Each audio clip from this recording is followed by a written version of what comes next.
Palavra da Verdade, com Hernandes Dias Lopes. Meus amados irmãos, nós vamos abrir a Palavra de Deus na carta de Tiago, capítulo 3. Tiago, capítulo 3, versos de 1 a 12.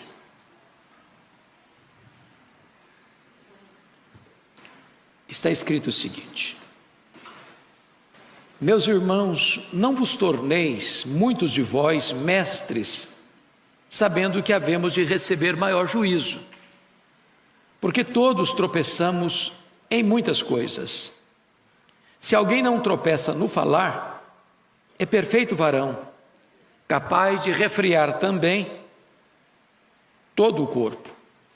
Ora, se pomos freios na boca dos cavalos para nos obedecerem, também lhes dirigimos o corpo inteiro. Observai igualmente os navios que, sendo tão grandes e batidos de rijos ventos, por um pequeníssimo leme, são dirigidos para onde queira o impulso do timoneiro. Assim também a língua, pequeno órgão, se gaba de grandes coisas. Vede como uma fagulha põe em brasas tão grande selva. Ora, a língua é fogo, é mundo de iniquidade. A língua está situada entre os membros do nosso corpo e contamina o corpo inteiro. E não só põe em chamas toda a carreira da existência humana, como também é posta ela mesma em chamas pelo inferno. Pois toda espécie de feras, de aves, de répteis e de seres marinhos se doma e tem sido domada pelo gênero humano. A língua, porém, nenhum dos homens é capaz de domar. É mal incontido, carregado de veneno mortífero. Com ela, bendizemos ao Senhor e Pai. Também com ela, amaldiçoamos os homens, feitos à semelhança de Deus. De uma só boca procede bênção e maldição.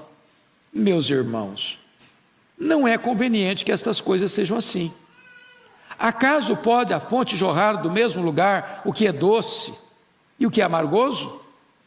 Acaso, meus irmãos, pode a figueira produzir azeitonas ou a videira figos?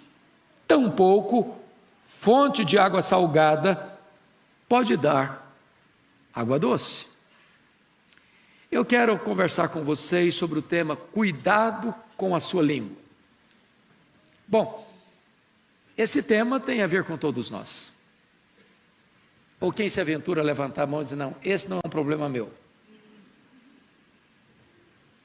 Se você levantar a mão e dizer que você não tem problema com a língua, vou lhe dizer que você é um perfeito varão.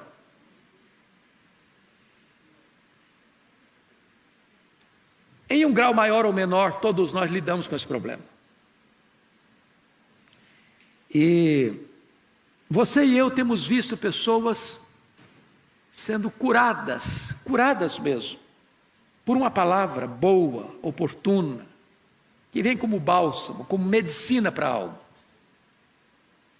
Mas também nós já vimos pessoas doentes, machucadas e feridas, porque foram vítimas de uma seta venenosa, de uma palavra ferina, de uma crítica injusta, de uma maldição imposta sobre ela.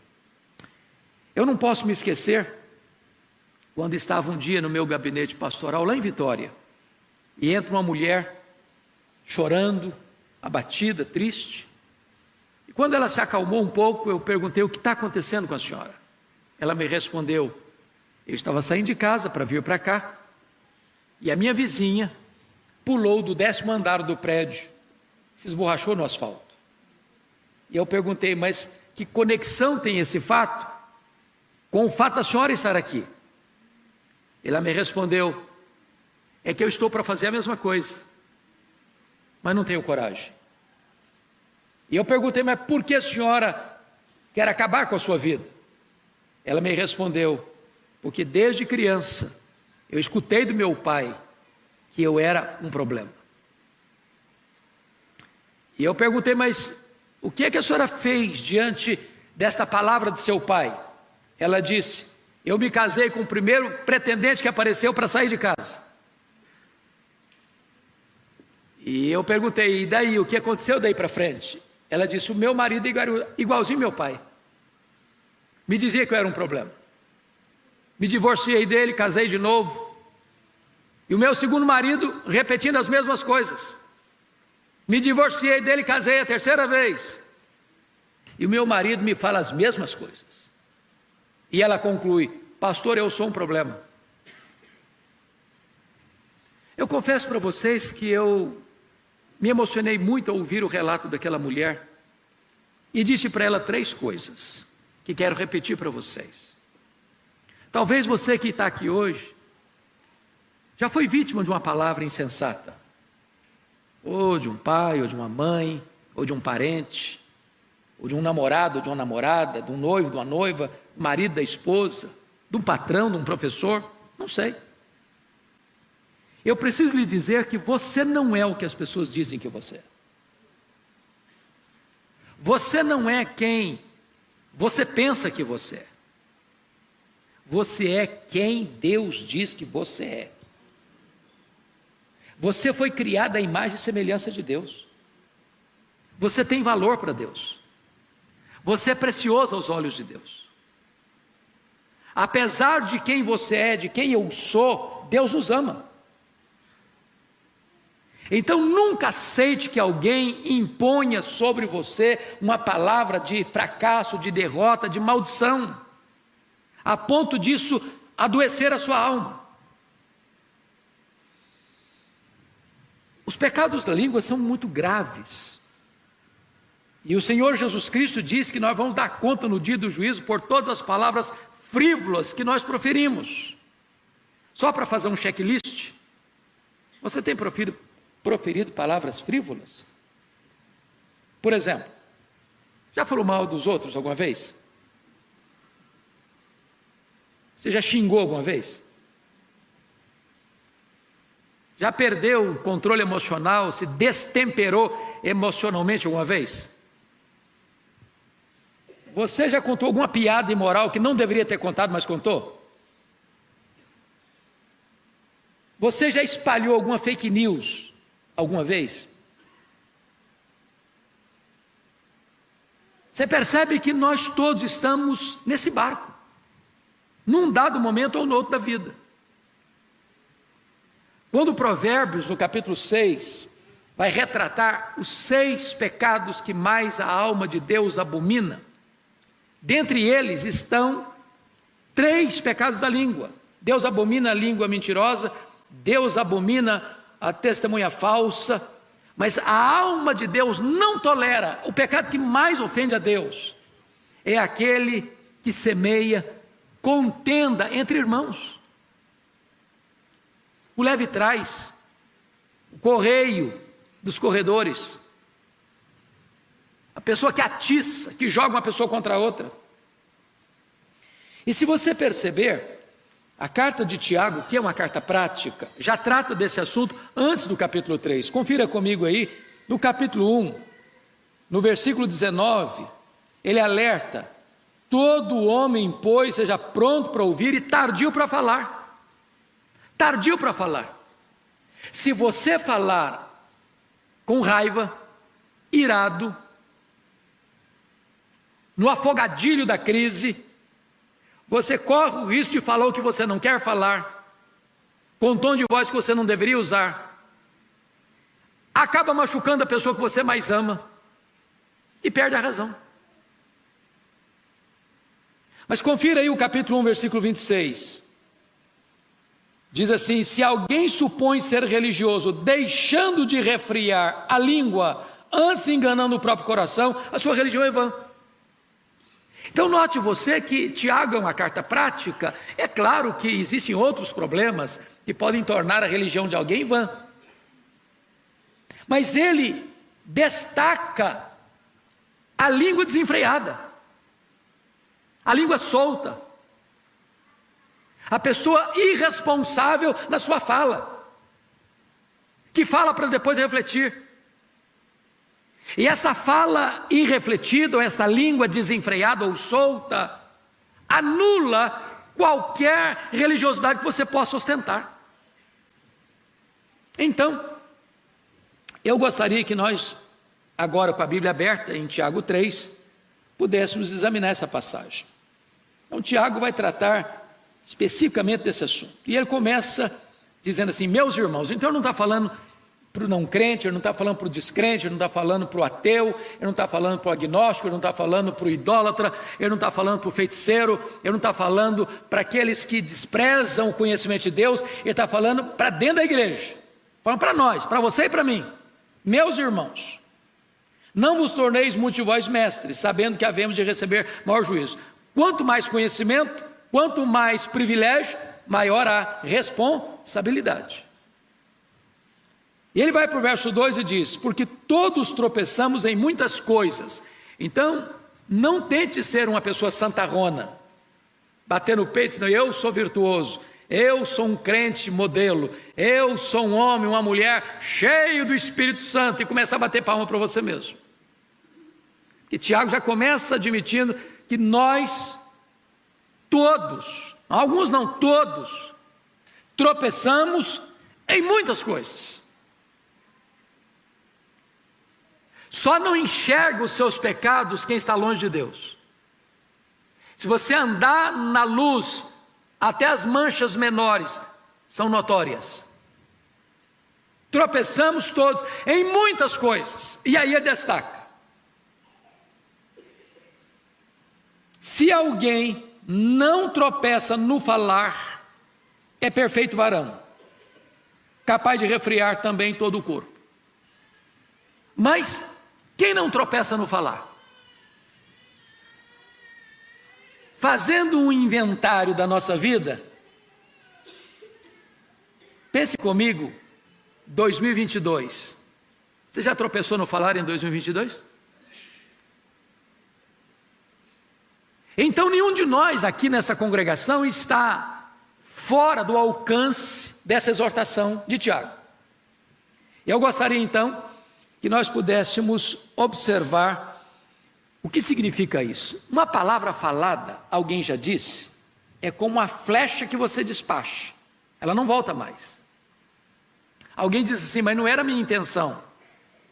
Bom, a pessoa que foi alvo ou vítima da sua palavra não consegue ler seu coração, ela não consegue ler sua intenção, ela só escuta a sua voz. Se machucou, vai machucar mesmo. Se feriu, vai ferir mesmo.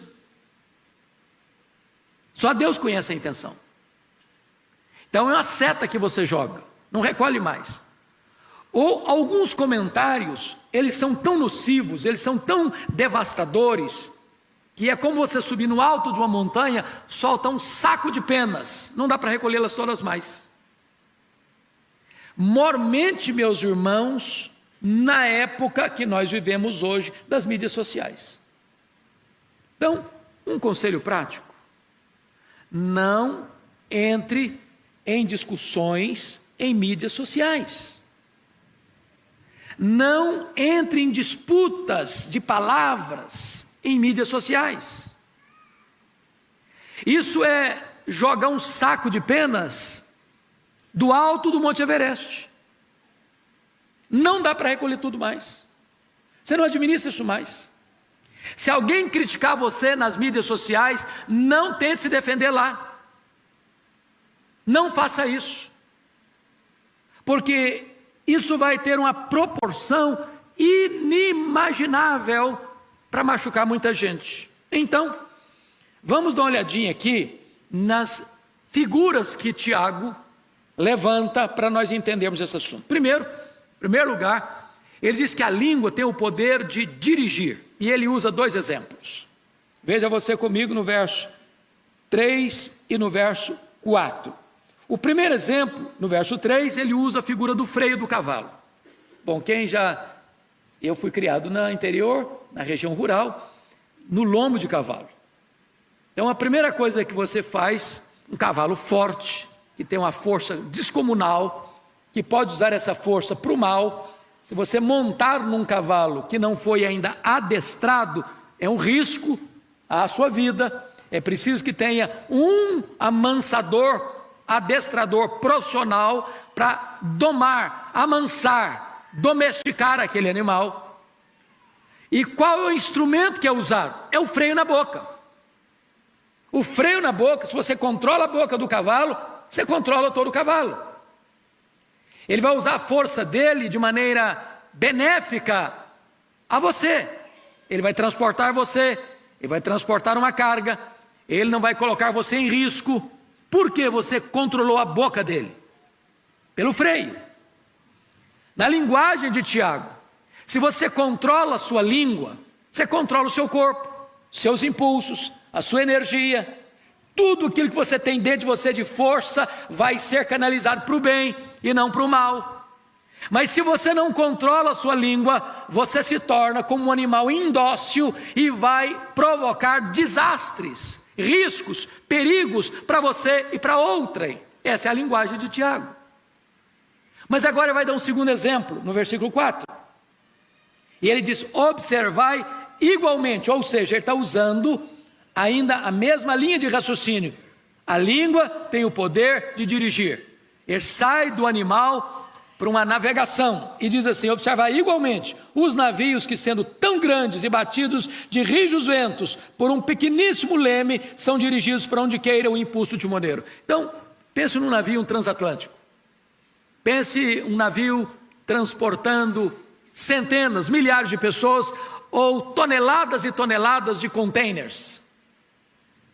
Os navios sigram os mares, enfrentam tempestades borrascosas, ventos rijos sopram para cá e para lá. E lá tem um homem chamado de timoneiro, e ele tem um pequeno instrumento nas suas mãos chamado leme.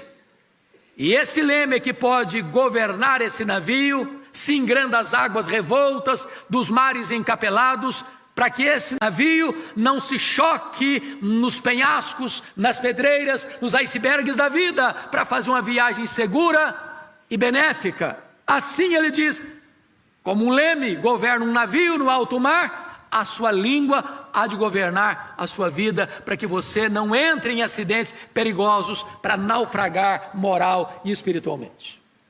A língua tem o poder de dirigir.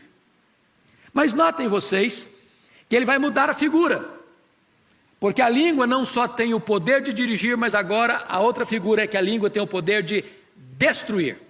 Confira comigo os versos 5 a 8. E ele diz assim, assim também a língua, pequeno órgão, se gaba de grandes coisas. Ele está concluindo o raciocínio dos versos 3 e 4, poder de dirigir. Mas agora vai mudar a figura. Veja comigo.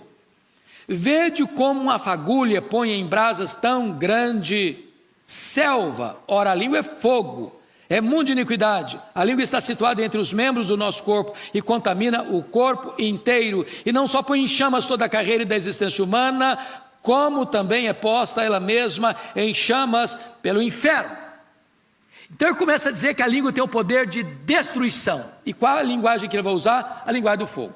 Bom, não precisa ser um especialista para saber que uma guimba de cigarro pode botar uma selva inteira em chamas.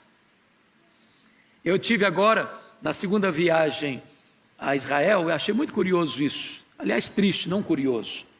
Porque um dos cenários mais belos de Israel, quando você visita, é o Monte das Bem-aventuranças. Lá tem um jardim muito bonito, sempre muito bem tratado, sempre muito bem cuidado. E nós fomos na primeira quinzena de julho, e aquele jardim florido, bonito. Aí voltamos, levei uma segunda caravana, na segunda quinzena de julho, e houve um incêndio nesse local. E o jardim está totalmente devastado pelas chamas. Eu não sei a razão, mas talvez alguém descuidado jogou uma guimba de cigarro, ou alguém descuidado riscou um palito de fósforo. Quantas tragédias já têm acontecido?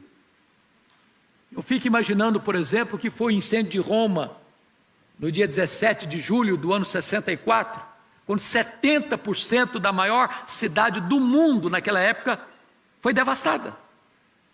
Eu fico imaginando o que aconteceu, por exemplo, no dia 8 de outubro de 1871, às 20 horas e 30 minutos, quando Moody pregava numa grande cruzada evangelística na cidade de Chicago, e houve um grande incêndio na cidade de Chicago, a ponto de 100.000 pessoas ficarem sem casas, a ponto de 17.500 prédios danificados, a ponto de centenas de pessoas terem morrido naquele grande incêndio.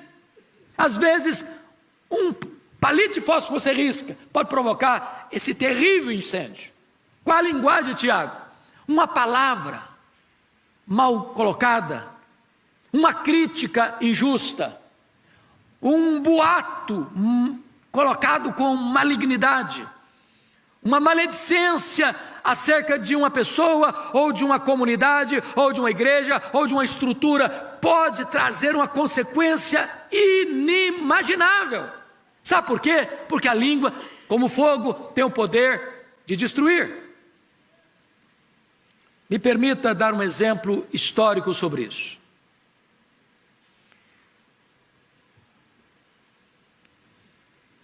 Há alguns anos, e isso foi antes do ano 1900, 4 repórteres estavam aguardando na cidade de Denver, no Colorado, a chegada de um importante senador dos Estados Unidos para uma entrevista com ele. E tinha muita gente aguardando. Ele tinha alguns projetos importantes para a cidade de Denver, no Colorado, e a imprensa estava lá. E para a frustração daqueles 4 repórteres, o senador não chegou no trem e eles ficaram muito frustrados, muito frustrados. Tinham viajado para isso, para entrevistá-lo. E então, o que fizeram? Eles foram para o Oxford Hotel de Denver e se embriagaram naquela noite. E ao final daquela noite, eles resolveram escrever um artigo fantasioso, imaginário. E o tema do artigo deles, publicado no jornal, foi este: a China anuncia a derribada de suas muralhas centenares. E publicaram fake news, uma notícia falsa, fantasiosa, espalhafatosa. E eles jamais podiam imaginar os desdobramentos dessa publicação. Foi como uma bomba explosiva. A China se alarmou. Os cristãos na China passaram a ser perseguidos. Em virtude desse fake news é que começa e provoca a revolução dos boxers. Em 1900, essa revolução se alastrou e milhares de pessoas foram mortas. Para vocês terem uma ideia, Estados Unidos, Inglaterra, Alemanha, França e Japão tiveram que capturar Pequim no dia 14 de agosto de 1900. Em 1901 é que veio o Tratado de Paz. Mas foi o combustível para inflamar o nacionalismo francês, o nacionalismo chinês, encarnado na Revolução Comunista de 1949. O estupim desse fogaréu todo foi um artigo de fake news, foi uma palavra insensata, irrefletida, que trouxe consequências tão danosas.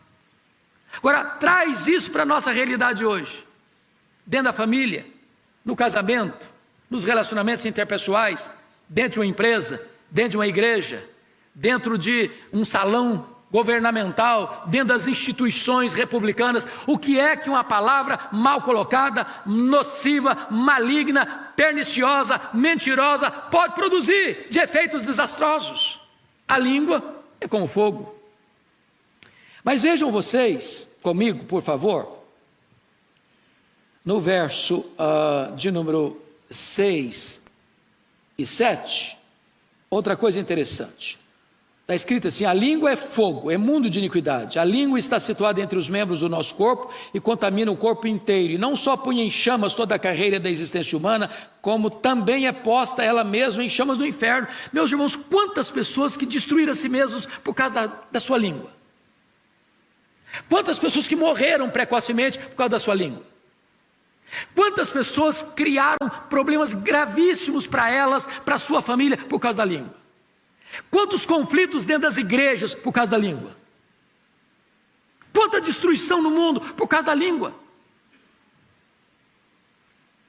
Ela é perigosa. Mas agora, vejam vocês que a língua é tratada como uma espécie de fera, indomável. Aliás, acho que a fera mais perigosa do mundo é aquela que se esconde atrás da toca dos dentes. A língua. E eu quero chamar a sua atenção para o verso 7. Quando Tiago diz assim: pois toda espécie de feras, de aves, de répteis, de seres marinhos se doma e tem sido domado pelo gênero humano. O homem doma leão, doma tigre, doma elefante, doma rinoceronte, doma até cobra. O homem doma as aves, os botos, os animais, os peixes.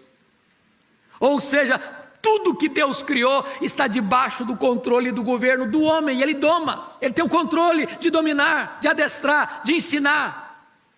Mas diz Tiago que um animal que é como fogo, o homem não consegue domar. Versículo 8: a língua, porém, nenhum dos homens é capaz de domar, é mal incontido, carregado de veneno mortífero. E agora ele vai usar a segunda figura. Primeiro é o fogo que destrói, agora é o veneno que mata. É um veneno letal. Vocês sabem que o veneno da língua é pior que o veneno da serpente, porque o veneno da serpente, quem botou na serpente foi Deus, mas o veneno da língua quem botou é o demônio. É um veneno incontido, é mortífero, é letal. Palavras matam. É por isso que a Bíblia diz lá em Provérbios 18, 21, que a morte e a vida estão no poder da língua. Quem bem a utiliza, come do seu fruto. Desta forma, irmãos, o que Tiago está dizendo para nós é que nós sempre deveríamos filtrar algo antes de falar.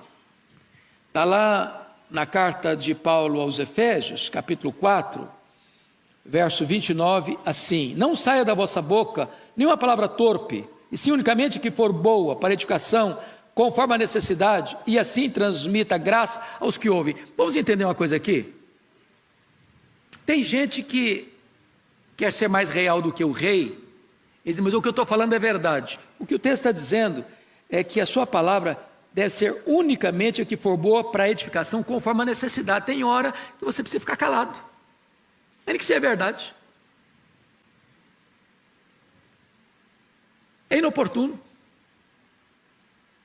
O silêncio é de ouro. Então, pergunta assim: é verdade? É oportuno? É necessário? Vai edificar? Porque se não passar por esse filtro, por essa peneira, ainda que você ache que você tenha razão, você vai trazer mais mal do que bem.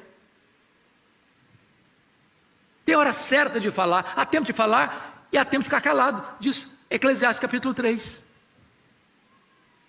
Mas notem comigo, voltando para Tiago 3, que vai trazer uma outra exortação sobre a questão da língua. É que a língua é também incoerente. Ela tem o poder de dirigir, como o freio e o leme. Ela tem o poder de destruir, como o fogo e o veneno. Mas agora Tiago vai dizer que a língua é inconsistente. Olha o argumento dele dos versos, a partir do verso 9. Com ela bendizemos ao Senhor e Pai, também com ela amaldiçoamos os homens, feitos à semelhança de Deus. De uma só boca procede bênção e maldição. Meus irmãos, não é conveniente que essas coisas sejam assim. Acaso pode a fonte jorrar do mesmo lugar o que é doce e o que é amargoso? Ou seja, você está num culto, como nós estamos aqui, e o que nós fizemos agora há pouco? Nós cantamos louvores a Deus. Nós exaltamos a Deus. Nós enaltecemos a Deus. Nós fizemos elogios a Deus. Daqui a pouquinho, você sai do templo, você passa pelos corredores, você entra lá no pátio externo, você pega um carro, um Uber ou um táxi, ou um ônibus, ou um trem, ou um metrô para sua casa, e de repente você começa a falar mal de alguém, sem perceber. Comentário desairoso, desnecessário. Você acabou de louvar a Deus aqui, e agora você está falando mal de alguém que foi criado à semelhança de Deus. Da mesma fonte está saindo água doce, está saindo água salgada. Somos um ser contraditório, paradoxal, parece que há uma esquizofrenia enfiada dentro da gente. Do mesmo jeito que você adora a Deus, no outro instante você está falando mal daquilo que você acabou de elogiar. Porque quando você fala mal do próximo, você está falando mal de Deus, que o criou, a sua imagem e a sua semelhança.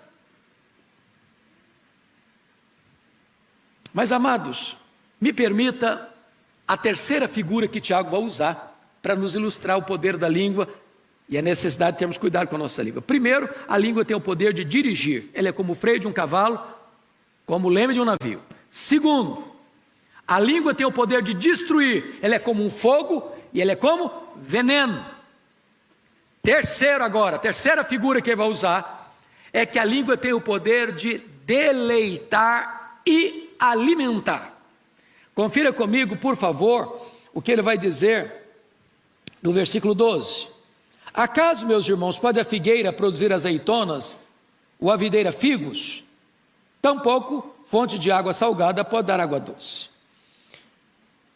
O que ele está querendo dizer com isso? Se você parar para perceber, há duas árvores citadas aqui. A figueira produz o quê? Figos. E ele vai dizer que a videira produz o quê? Uvas. Tanto o figo quanto a uva são frutos deliciosos, que trazem prazer, trazem deleite, trazem sustento. Por isso que você vai e compra figo e uva até hoje. Mas ele está dizendo o seguinte: você porventura já viu em algum lugar, uma figueira produzir azeitona? Não é da natureza da figueira produzir azeitona. A oliveira produz azeitona, mas a figueira produz figo. Porventura você já viu uma videira, uma parreira de uvas produzir figos? É impossível, porque não é da natureza dela fazer isso. E aí ele começa a perguntar: mas como você que é um crente, lavado no sangue do Cordeiro, habitado pelo Espírito Santo, que foi regenerado, transformado, pode, sendo você uma fonte de água límpida e doce, onde as pessoas podem beber e se satisfazerem e se deleitarem, jorrar água salgada? Tampouco fonte de água salgada pode dar água doce. Como é que uma pessoa que não foi regenerada pode produzir vida através de seus lábios? Então a nossa língua precisa ser uma fonte de água doce, e a nossa vida precisa ser uma árvore frutífera que alimenta e deleita, e não uma fonte de água salgada ou uma árvore que não dá o fruto de acordo com a sua natureza. Dito isto, amados, eu gostaria de parar um pouquinho para a nossa reflexão e aplicação. Eu de maneira nenhuma estou querendo botar carapuça em qualquer irmão aqui, ou constranger você com esta mensagem, porque disse, e à luz do texto, porque todos nós tropeçamos em muitas coisas. Todos nós. Nenhum de nós aqui pode dizer: não, eu sou melhor que você. Todos nós estamos no mesmo barco. Agora, nós podemos dar uma melhorada, podemos não? Nós podemos tomar nesta noite algumas decisões. Precisamos ter mais cautela, mais cuidado. Precisamos botar freio e pegar o leme na mão. Precisamos ter cuidado com aquelas palavras perigosas, como uma fagulha, como um pequeno palito de fósforo aceso, que pode botar em chamas toda uma selva. Precisamos ter o máximo cuidado, porque uma gota de veneno pode levar alguém à morte. Precisamos ter cuidado, porque a língua, embora sejamos tão hábeis para domar as feras, os peixes e as aves, nós não conseguimos domá-la, a não ser que o Espírito de Deus nos controle, nos dê domínio próprio. Nós seremos destemperados nas nossas palavras. E aqui eu queria evocar o varão perfeito. O varão perfeito que, à luz de Tiago 3:2, é impossível para nós, porque todos tropeçamos em muitas coisas. Se alguém não tropeça no falar, é perfeito varão. Então, nenhum de nós aqui é um perfeito varão, nem uma perfeita varoa. Mas existe um perfeito varão. E quem é ele? É Jesus Cristo, nosso Senhor. Nunca houve dolo em sua boca. Nunca houve mentira em seus lábios. Nunca houve engano em seus conceitos. Nunca houve injustiça nas suas palavras. E para mim a marca de um crente maduro não é quanto ele conhece, é quão parecido ele é com Jesus. E quando você lê a história de Jesus, a biografia de Jesus, você lê os evangelhos, uma coisa você percebe: sempre que alguém chegou perto de Jesus machucado, ferido, quebrantado, saiu de lá restaurado, curado, levantado para a vida. Então, se nós queremos ser imitadores de Cristo, se nós queremos ser chamados de cristãos, nós precisamos imitar a Jesus. E aí a questão é: como é que a pessoa chega até nós? Como é que ela sai depois que conversa conosco? Mais animada com a vida? Mais disposta a se levantar, a se erguer? Ou uma pessoa que depois que conversa com a gente, ela sai desanimadíssima com a vida? Quem é você? As pessoas saem melhores ou piores depois que batem um papo com você? Quem é você? Quando você chega num ambiente, um ambiente melhora ou piora? Que Deus nos ajude a olhar para o perfeito varão e imitá-lo, porque só Ele pode nos dar a graça de usarmos a nossa língua para ser medicina da alma e não veneno da morte. Que o Senhor nos abençoe. Tenha misericórdia de nós. Vamos curvar nossa fronte, vamos orar. E você vai refletir sobre isso. Alguém já disse com toda razão, o autor do livro O Monge Executivo, diz que você não é o que você fala, você não é o que você promete, você não é o que você sente, você é o que você faz. Então, quem sabe agora você possa pedir a Deus: Deus, me ajude, Senhor, a melhorar essa semana, na minha casa.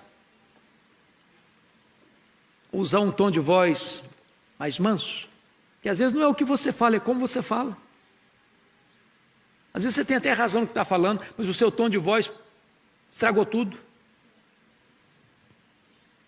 Peça a Deus mansidão, peça a Deus domínio próprio, peça a Deus autocontrole, peça a Deus oportunidade de você usar a sua língua para abençoar alguém, para encorajar alguém. Nesse tempo de tantas tensões relacionais, ajude alguém. Dê uma palavra boa para alguém, encoraje alguém, seja um bálsamo para alguém. Meu Deus, nós estamos todos aqui, carentes da Tua graça, necessitados da Tua ajuda. E eu te peço em nome de Jesus que Tu nos ajudes, meu Senhor. Nós não temos forças em nós mesmos. Se deixados à nossa própria vontade, sob os efeitos do nosso próprio eu, a nossa língua vai ser fogo e veneno. e não medicina para a alma. Tem misericórdia de nós. Livra-nos dos pecados da língua. Livra-nos de tropeçarmos na nossa própria palavra. Que a nossa palavra seja a palavra de vida. Que o nosso coração transborde palavras de vida eterna. Que nós olhemos agora para aquele que é o modelo maior, é o varão perfeito, que é Jesus Cristo. E o imitamos nesta área tão vital da nossa vida, do nosso testemunho cristão. Abençoa o teu povo, Senhor. Ajuda o teu povo nos seus relacionamentos dentro de casa, no seu trabalho, no seu convívio com a família, com a parentela, com os vizinhos, com os colegas de trabalho, com os colegas de escola. Meu Deus, em nome de Jesus, ajuda-nos a conviver dentro da tua igreja de maneira harmoniosa. E que desta maneira a nossa fala, a nossa comunicação, a nossa linguagem seja santa, seja abençoadora, seja espiritual, enleve a alma das pessoas. Muito obrigado, Senhor, porque Tu nos exortas nesta noite. E nós Te adoramos por isso. Em nome de Jesus. Amém.